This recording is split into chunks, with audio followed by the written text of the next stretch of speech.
Asal diketahui saja bahwasanya puasa di dalam bulan Muharram itu nanti ada satu puasa namanya puasa Asyura. Dan puasa Asyura itu dulu wajib sebelum adanya puasa Ramadan. Jadi memang hari sengsara di bulan Muharram, hari naas, sehingga nggak ada acara apa? Hajatan. Bulan Muharram bulan sengsara, bulan haram disebut Rasulullah bulan mulia, bulan bagus, kok jadi bulan sengsara? Ini mulai kapan? Jangan mengkhususkan juga, ini adalah tradisi yang kadang merugikan. Sesaat seperti menguntungkan tapi merugikan. Mengkhususkan di bulan Muharram adalah hari anak yatim. Nah ini, sehingga dibuat santunan anak yatim, dibagi-bagi duit 250.000, 200.000. Kalau bulan Muharram kita jadikan gebyar anak yatim boleh, tapi nyantuni anak yatim bukan saja di bulan Muharram. 100.000 setahun, belikan garam, diisep nanti garamnya.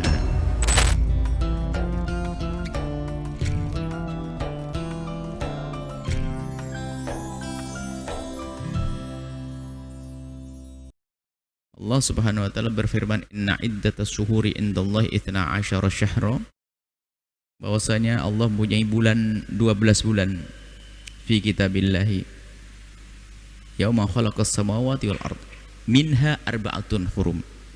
Di antaranya 4 bulan adalah bulan haram. Bulan haram, bulan yang dimuliakan, yang harus dijaga kemuliaannya, tidak boleh berperang di bulan itu. Dan di antara bulan haram ini adalah bulan Muharram. Bulan Muharram, dan keutamaan Muharram banyak sebagai bulan utama karena termasuk bagian daripada bulan haram. Kemudian juga ada amalan yang sangat tepat untuk dilaksanakan di bulan Muharram, yaitu puasa. Dalam hadis sahih Imam Muslim meriwayatkan, afdhalus siyami ba'da siyami ramadhana siyamu syahrillahi alladhi tad'unahu muharraman, atau kama qala Rasul, rawahu Muslim, hadis riwayat Muslim. Sebaik-baik puasa setelah bulan Ramadan adalah puasa bulan yang disebut dengan bulan Muharram. Jadi bulan Muharram adalah sebaik-baik waktu untuk berpuasa setelah bulan Ramadan. Dan memang di sana banyak riwayat tentang Nabi puasa bulan Sya'ban, bahkan kana yasumu Sya'bana kullah, hampir puasa bulan Sya'ban semuanya. Tentunya hal yang demikian itu tidak bertentangan. Nabi berpuasa di bulan Sya'ban hampir semuanya, bahkan dalam riwayat Muslim semuanya. Dan di sini disebutkan bahwasanya Nabi menyebutkan paling utama dan tidak bertentangan. Bukan berarti karena Nabi tidak puasa sempurna atau banyak di bulan Muharram, lalu bulan Muharram kalah dengan bulan yang lainnya seperti bulan Sya'ban. Tidak, karena Nabi yang menyebutkan. Biarpun tidak ada riwayat bahwa Nabi puasa di bulan Muharram seutuhnya seperti Sya'ban. Sebagian para pensyarah hadis mengatakan bahwasanya riwayat tentang bulan Sya'ban datang sebelum riwayat bulan Muharram. Adapun bulan Muharram datang setelah itu. Dan untuk asal diketahui saja bahwasanya puasa di dalam bulan Muharram itu nanti ada satu puasa namanya puasa Asyura. Dan puasa Asyura itu dulu wajib sebelum adanya puasa Ramadan. Jadi memang Muharram dengan Asyura-nya itu sudah lekat dengan baginda Nabi SAW. Kemudian, jadi yang ingin berpuasa di bulan Muharram, puasa dari hari pertama, kedua, ketiga, keempat, kelima, keenam. Yang tidak boleh adalah membawa berita-berita yang belum diseleksi kebenarannya. Mungkin bisa jadi itu riwayat palsu, mengatakan kalau tanggal puasa tanggal 1 ini adalah begini, tanggal 2 adalah begini, tanggal 2 ini. Banyak riwayat-riwayat seperti itu yang banyak, biarpun tidak semuanya. Banyak riwayat-riwayat yang palsu. Maka daripada kita salah mengambil, sudahlah cukup dengan riwayat Imam Muslim, sudah cukup itu saja bahwa afdhalus siyam ba'da siyami Ramadan, sebaik-baik puasa setelah puasa bulan Ramadan adalah puasa bulan Muharram. Apakah enggak cukup itu berita dari Nabi? Supaya kita tidak salah mencomot hadis. Jadi berita tentang keutamaan tanggal 1, 2, 3, keutamaan ini sudah. Tidak usah kita masuk ke wilayah sana, karena kita bukan ahlinya, nanti khawatir kita mengambil hadis palsu yang memang bertebaran banyak tentang puasa di bulan Muharram, dan banyak riwayat palsu. Tapi ini Muslim jelas, yang puasa bulan Muharram utama. Nabi menyebutkan, sudah bersandarlah dengan hadis itu sudah sangat cukup. Kemudian di bulan Muharram ada puasa namanya Asyura, yang Nabi bersabda, ahtasibu 'alallahi ayyukaffira sanata allati qablah. Jadi aku berharap, riwayat Imam Muslim, aku berharap bahwasanya dengan puasa Asyura, dari kata Ashir tanggal 10. Hari Asyura itu, kalau berpuasa di hari Asyura itu akan diampuni dosa yang lalu. Ini Asyura. Nabi pernah ke Madinah ketemu dengan sekelompok kaum Yahudi yang berpuasa di hari Asyura. Lalu Nabi bertanya, kenapa mereka berpuasa? Hadza yaumun najjallahu fihi Musa wa qaumah. Ini hari Allah menyelamatkan Nabi Musa dan kaumnya. Najallahu Bani Israel min aduwihim, dari musuh mereka, fasomahu. Kemudian Nabi Musa kemudian berpuasa. Itu kisahnya. Asyura itu puasanya Nabi Musa, bersyukur karena diberi kemenangan oleh Allah di hari itu. Maka Nabi mengatakan, ana ahakku bi Musa minkum, saya lebih berhak untuk niru, ngikuti Nabi Musa. Lalu Nabi berpuasa. Kemudian di saat Nabi berpuasa, fasamahu, Nabi berpuasa, wa amara nasa bisyam, kemudian orang suruh puasa, ayo kamu puasa Asyura. Di saat Nabi mengajarkan untuk berpuasa Asyura, imannya para sahabat itu kuat banget. Ini kan kebiasaannya orang Yahudi, hadza yaumun tu'azzimuhul yahud. Ya Rasulullah, ini hari diagungkan oleh orang Yahudi. Lalu kalau kita puasa di hari ini sama dong dengan mereka. Inilah iman di dalam hati. Padahal Nabi sudah memerintahkan, tapi bertanya, nggak ingin menyerupai dengan orang Yahudi. Lalu Nabi menyebutkan dalam riwayat Muslim juga, la imbaqitu ila qabilin la asumanna tasi'a. Kalau seandainya aku hidup tahun depan, aku akan tambah berpuasa tanggal 9-nya, biar tidak sama dengan orang Yahudi. Maka di samping disunatkan kita Asyura, disunatkan kita untuk mukhalafatul Yahud, berbeda dengan Yahudi, puasa di tanggal 9-nya. Kemudian ada juga riwayat dari Sayyidina Anas, beliau bercerita bahwa Nabi mengatakan, sumu Asyura, berpuasalah engkau di hari Asyura, wa khaliful Yahuda, tapi berbedalah dengan orang Yahudi. Maksudnya jangan khusus tanggal 10 saja. Sumu yauman qablahu wa sumu yauman ba'dahu. Kalau begitu puasalah sebelumnya sehari atau setelahnya, dan setelahnya sehari. Dari tanggal 11. Dari sini Anda disimpulkan para ulama dan a'immah, para a'immah madzhab berbeda pendapat. Termasuk ini kita singgung dari madhab Abu Hanifah, biarpun bukan untuk kita ikuti dalam hal ini. Menurut Imam Abu Hanifah, madhab Abu Hanifah mengatakan kalau mengkhususkan satu hari di Asyura itu makruh. Tapi jumhur mengatakan tidak, tetap sunnah. Barangkali mendengar supaya tahu saja. Jadi menurut jumhur tidak. Kalau kita mengkhususkan tanggal 10 saja tidak makruh, sunnah, dan sangat dikukuhkan. Cuman untuk mendapatkan sunnah di atas kesunnahan adalah sebelumnya sehari, setelahnya sehari. Sehingga Ibnu Hajar Al-Asqalani menyebut ada 3 martabat puasa, kami tambahkan menjadi 5 nanti, menjadi 4. 3 martabat. Martabat tinggi adalah puasa tanggal 9 saja. Kita tidak katakan rendah, wong puasa kok rendah. Martabat tinggi puasa tanggal 10 saja, mohon maaf, tanggal 10 saja martabat tinggi. Lebih tinggi lagi 9, 10. Lebih tinggi lagi 9, 10, 11. Lebih tinggi lagi ditambah di hari-hari yang lain di bulan Muharram. Itu yang keempat. Tinggal pilih mana. Jangan dikatakan puasa Muharram, Asyura nggak tinggi, cuma nanti ada kelebihannya. Asyura ditambah sehari sebelumnya, sehari setelahnya. Seperti disebutkan dari Sayyidina riwayat Imam Ahmad ibn Hambal. Jadi begitu. Maka dari itu sudahlah, yang penting kita tinggal ngamalkan hari ini. Yang ingin puasa dari tanggal 1 silahkan, tapi jangan lupa gongnya adalah tanggal 10. Jangan 1, 2, 3, 4, 5, 6, 9 libur. Nah, ini salah. Kalau pengen libur yang lainnya, yang penting tanggal 10-nya itu.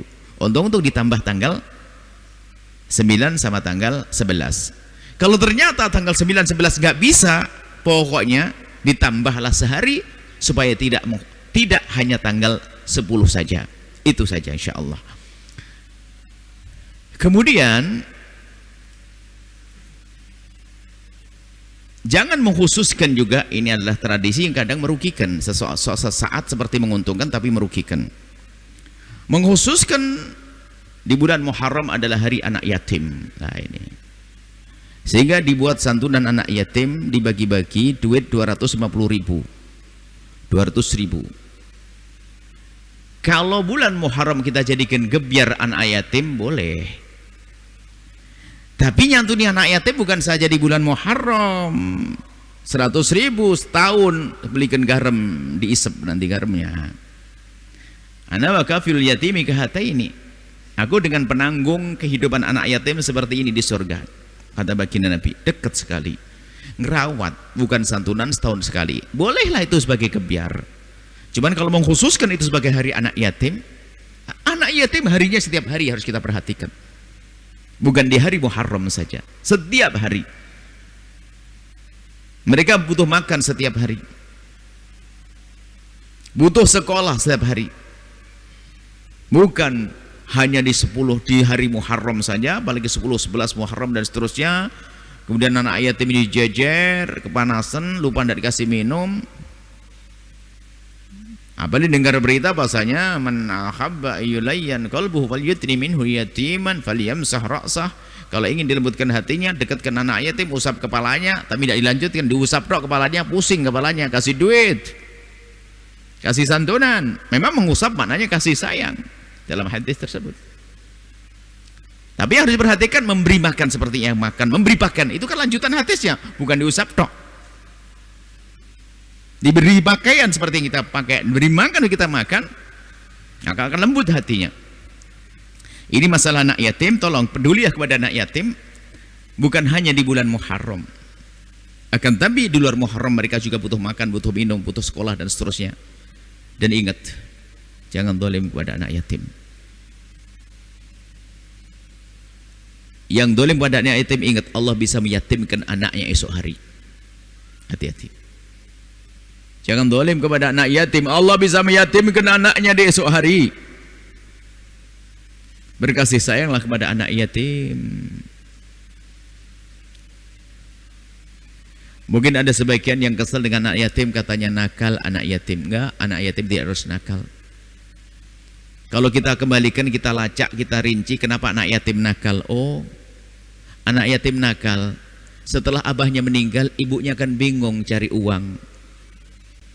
Kemudian sehingga anak itu kurang terawat, ibunya cari uang. Loh kok kenapa ibu cari uang? Karena kita tidak memperhatikan anak yatim. Yang salah tetap kita. Sebab kalau masih ada bapaknya, kan bapaknya kerja, barangkali ibunya masih menjaganya. Tapi sekarang ibunya bekerja, siapa yang jaga dia? Ibunya kerja cari duit, kita tidak memperhatikan anak yatim. Gimana gak nakal? Jangan salin anak yatim. Kemudian lanjutannya adalah jangan diyatim-yatimkan. Anak yatim sudahlah, ambil seperti anakmu, seperti anak kita rawat, tidak usah diyatim-yatimkan. Sudah dijajar, ini bapaknya tabrakan, kecelakaan di sana, ini bapaknya begini, apa ini setiap tahun sudah lupa diingatkan lagi, dijajar. Bahkan kalau perlu mentalnya itu dibesarkan, jangan sampai dia terus stempelnya di jidatnya, yatim, yatim, yatim, spanduk yatim, yatim, yatim. Mohon maaf. Bukan saja kita menjaga zahir jasadnya, jagalah batinnya, perasaannya. Jangan diyatim-yatimkan terus. Oh, ini anak sekolah di tempat yatim itu ya. Oh, di tempat yatim itu ya. Di tempat yatim itu ya. Mohon maaf. Anak yatim hebat dahsyat. Kalau kita jadikan dia untuk mesin uang bagi orang yang berbuat zalim sangat mudah. Siapa yang nggak terenyuh dengan anak yatim? Yang nggak sholat pun terenyuh, orang kafir pun terenyuh. Tapi jahat, yang paling jahat adalah memanfaatkan anak yatim untuk kepentingan dirinya. Dan itu ada. Kalau yang kita membaca kisah pada zaman dahulu sudah ada memanfaatkan anak yatim. Karena apa? Di saat kita bercerita tentang anak yatim, orang terenyuh. Apalagi dihubungkan dengan anaknya sendiri membantu. Bisa jadi ini adalah untuk bantuan anak yatim. Yang kaya ustadznya, anak yatimnya termakan kerupuk, ustadznya paha ayam 3 langsung dimakan. Hati-hati. Anak yatim, sehingga kalau pembahasan urusan anak yatim, yang merawat anak yatim hendaknya orang kaya. Kalau tidak kaya merawat anak yatim boleh, tapi hati-hati. Wal ya'kul bil ma'ruf. Kalau yang makan dengan mereka boleh. Saya fakir, merawat anak yatim, saya boleh makan dengan mereka. Tapi ma'ruf itu ma'ruf artian uruf, maksudnya sesuai umumnya makan. Dia makan apa, saya makan seperti itu. Atau bil ma'ruf dengan cara yang benar, jangan berlebihan, nanti kalau saya kaya saya ganti lagi. Tetap hati-hati. Jangan labelnya anak yatim di pondoknya, di madrasahnya, di rumahnya, duit banyak, yatimnya nyungsep terus. Anting istrinya double. Hati-hati. Ini urusan dengan Allah. Wah, terenyuh dengan anak yatim. Anak yatim bikin. Makanya kalau bisa anak yatim betul-betul kita rawat seperti yang sebenarnya ana wa kafilul yatimi, mengkafalah, menjamin kehidupannya, sekolahnya, pendidikannya. Dan di antara pendidikan yang paling diutamakan adalah pendidikan akhirat. Jangan hanya memberikan pendidikan dunia tapi tidak diberi pendidikan akhirat. Hei yang merawat anak yatim, hati-hati. Jangan sampai anak yatim hanya Anda pintarkan urusan dunia, lalu tidak kenal Allah. Apa yang terjadi saat itu? Ketahuilah, jika anak yatim itu kemudian dia bodoh, tidak ngerti, tidak punya ilmu, tidak sempat sekolah, kalau dia berbuat jahat paling nyuri jemuran, nyuri mangga. Tapi kalau sudah Anda sekolahkan tinggi-tinggi, tidak Anda kenalkan Allah dan Rasulnya, kalau berbuat jahat apa kira-kira yang dilakukan? Dan itu semua akan ditumpangkan kepada Anda, hai hamba Allah. Jangan hanya mau ngambil-ngambil saja tapi tidak berpikir panjang. Merawat, menyantuni tapi tidak tahu mau dibawa kemana dia, malah tambah dosa. Tapi ingat, kalau Anda serius menghantarkan mereka pada kemuliaan, memuliakan mereka di rumah Anda, maka sungguh Anda mulia bersama baginda Nabi Shallallahu Alaihi Wasallam. Kemudian juga tidak serta-merta Anda bawa ke rumah Anda, akan tapi menjamin kehidupan dia. Bisa saja Anda masukkan ke pesantren, sebuah tempat yang aman. Kalau bawa ke rumah Anda belum tentu aman kok rumah Anda. Anak yatimnya laki, anak Anda perempuan. Bisa saja Anda malah membuat racun di dalam rumah sendiri. Harus waspada ini, jangan asal comot saja. Jadi ada ilmunya ini semuanya. Yang dia tidak punya ilmu masalah sesat. Dan tidak perlu diadopsi lalu nasabnya dirubah menjadi kita. Enggak.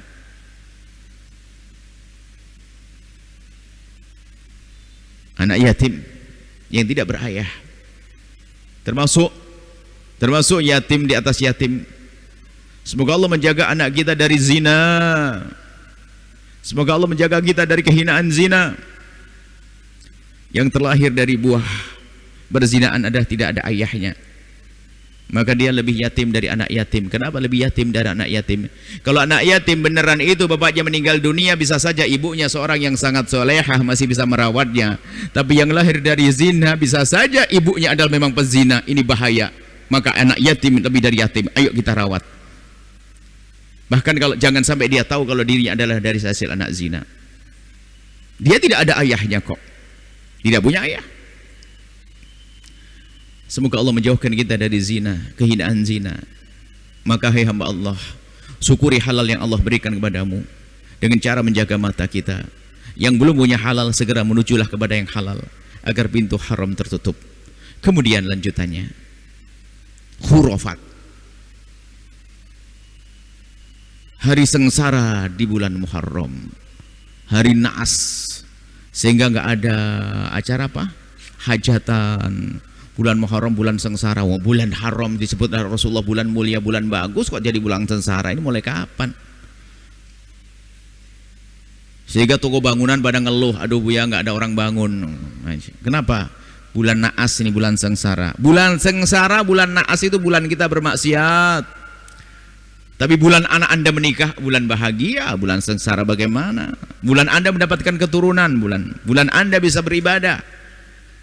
Jadi jangan percaya dengan bulan-bulan semacam itu. Tidak ada bulan naas, bulan kapit ada lagi nanti ya. Bulan naas kok banyak banget, bulan hebat kok jadi bulan naas, bulan sengsara. Ini yang harus kita hadirkan. Yang mau nikah bulan Muharram, pilih bulan Muharram nanti. Pilih Muharram. Enggak ada. Pilih Dzulqa'dah, bulan kapit ya, bulan kecepit katanya. Ya, kecepit antara 2 hari raya. Betul, hari raya Idul Fitri, Dzulqa'dah, Dzulhijjah, betul. Hari kecepit di antara 2 hari raya. Makanya di hari itulah aku akan berhari raya. Jomblo jadi pengantin, gitu aja, jangan malah dihindari. Membangun keyakinan yang benar. Kenapa dibatalin nggak jadi mantu di hari Muharram? Harus ingat, ada. Silahkan kapan saja. Hari Allah itu baik semuanya. Apalagi disebutlah Allah. Arba'atun hurum, di dalamnya adalah bulan Muharram itu. Kemudian ada satu isyarat singkat ya, waktu Nabi ingin berpuasa di tanggal 9 untuk berbeda dengan orang Yahudi, maka Sayyidina Umar pun juga demikian waktu itu. Di saat penanggalan kita tuh kok sama dengan orang di luar Islam, maka Sayyidina Umar bersama sahabat yang lainnya ingin membuat penanggalan yang spesial. Lalu dicetuskanlah penanggalan baru, yaitu tahun Hijriyah. Yang disebut tahun Hijriyah itu adalah ditetapkan pada Sayyidina Umar dalam irama untuk membuat penanggalan yang berbeda dari yang lainnya. Dalam irama berbeda. Maka dari itu yuk, niat Sayyidina Umar ini harus kita dukung. Maka gebyar tahun baru Hijriah harus kita besarkan. Jangan sampai kita membesarkan tahun baru yang lainnya. Ini perlu juga dites, biarpun Anda tidak perlu menjawab beneran, takut kecewa. Hafal enggak Anda bulan Arab? Jangan sampai Januari, Februari, Maret, April, Mei, Juni, Juli hafal, tapi Muharram Safarnya adalah ntar dulu. Kakek moyang kita itu, biarpun kita belum bisa bahasa Arab, sudah mengajarkan pakai bahasa lokal. Diterjemahkan, enggak tahu di bahasa Sundanya kumaha atuh. Kalau bahasa Jawa itu kan ada, misalnya dimulai dari Muharram ya.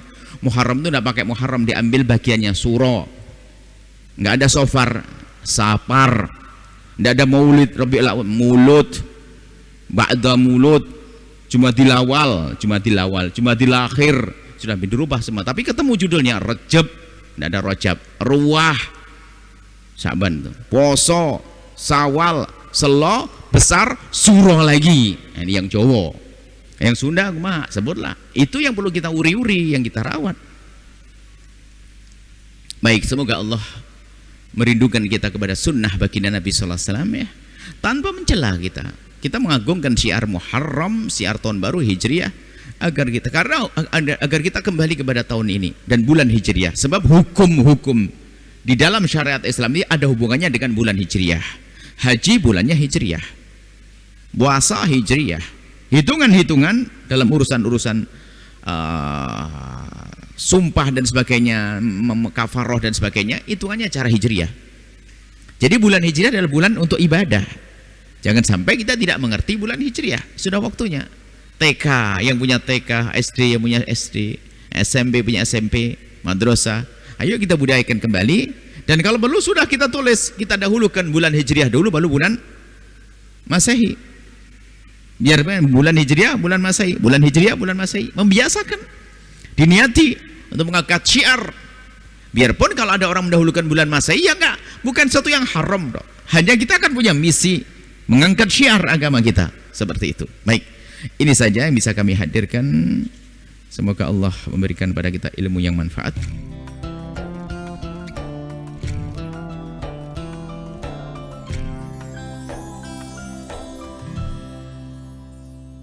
Sahabat Al-Bahjah TV, setelah menyaksikan video ini, jangan lupa bersolawat kepada baginda Nabi Muhammad. Shollu ala Nabi Muhammad. Allahumma sholli alaihi wa ala alihi wa sahbihi.